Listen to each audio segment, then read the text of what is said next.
Yo, what is up YouTube, man? Today I'm going to be showing you guys how to make the best two-way three-point facilitator in NBA 2K22 current gen. If you guys are new, if you want to drop me a like and subscribe, of course, I would appreciate it a ton. Let's get right into this video. So with the position, you can make it at point guard or shooting guard. I recommend shooting guard though because you're going to get more badges. With the pie chart we're going with, we're going to be doing the Hall of Fame shooting and Hall of Fame defense. Now, even though you don't get any playmaking or finishing in this pie chart, you actually are going to be pretty good at dunking the ball and you'll be able to dribble. With the physical profile, most speed is probably going to make the most sense. You can do speed and vertical. It's always a good pie chart as well. With the finishing badges, we're actually going to max out driving dunk, driving layup, close shot, and then put up standing dunk just enough to get 3 finishing. Now, I'm usually somebody, if I don't get contact dunks on the build, I don't really care about finishing badges.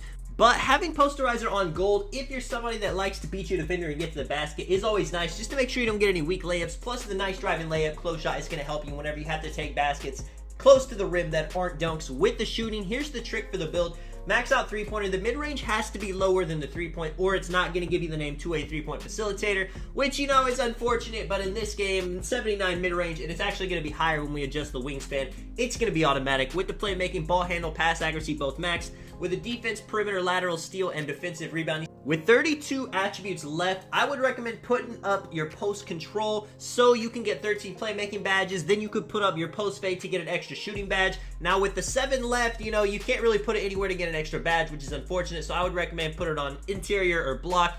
Now, like I was saying, if you're somebody that doesn't care about finishing badges, maybe you just want the 70 driving dunk, and then you could take those attributes away and you could put them all on defense. That would not be a bad build. Same thing if you want to upgrade your post fade to get more shooting badges. The playmaking badges 13 is the max you can get. So if you want to adjust that how you want, you can. The only thing you can't mess with is the mid-range shot because if it goes too high, it changes the name.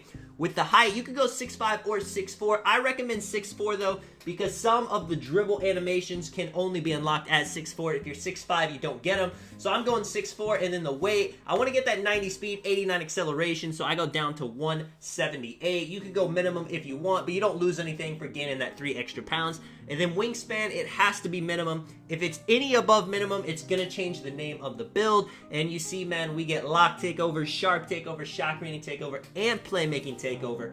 None of those are a bad choice. Lock takeover could be something crazy, especially if you like playing the twos. You can just be a menace, getting the ball, poking it, stealing it. You can play lanes. There's so much you can do with the lock takeover. But, you know, if you're somebody that likes to shoot, if you like to fade, if you like to play make, you can choose any of the others. Taking a look at the build, remember, at 99 overall, you're going to get a +4 to all your stats. The driving dunk's going to be a 74. That's going to get you those park dunks. The three-point will be an 87. Super automatic. With the ball handle, you do have to hit 98 to get the 80 ball control, which, you know, it's kind of a burden, but you can still dribble with the 77. And the defense, I mean, even the rebounding is going to be decent on this build, especially when you're going up against guards that didn't touch rebounding. You're going to be boarding them like crazy. And with the gym rat and having the +4 to your physicals, you're going to have a 98 speed with a 97 acceleration. With the badges now, I mean, posterizer gold, simple enough. With the finishing, you only get 3. That's where I would put it. With the shooting, I would want hot zone hunter and sniper 100%. Stop and pop, I would probably put on Hall of Fame as well based on my play style. But if you don't need that on Hall of Fame, you could lower it, spread the badges, add a little bit. A lot of people like Chef. A lot of people think it doesn't work. If you're somebody that likes to shoot a little bit deeper than on the three-point line, I would put Chef on. If you're playing as a spot-up, catch and shoot, corner specialist, both going to be great. If you're the main ball handler, blinders might come in handy. With the playmaking badges, quick first step, handles for days, must have badges. Quick first step especially. Maybe you're not doing a ton of dribbling, so you won't need handles for days max. If you're playing with another ball handler, quick chain, kind of the same thing as handles for days. If you're not dribbling a ton, you may not need it. You could put it elsewhere.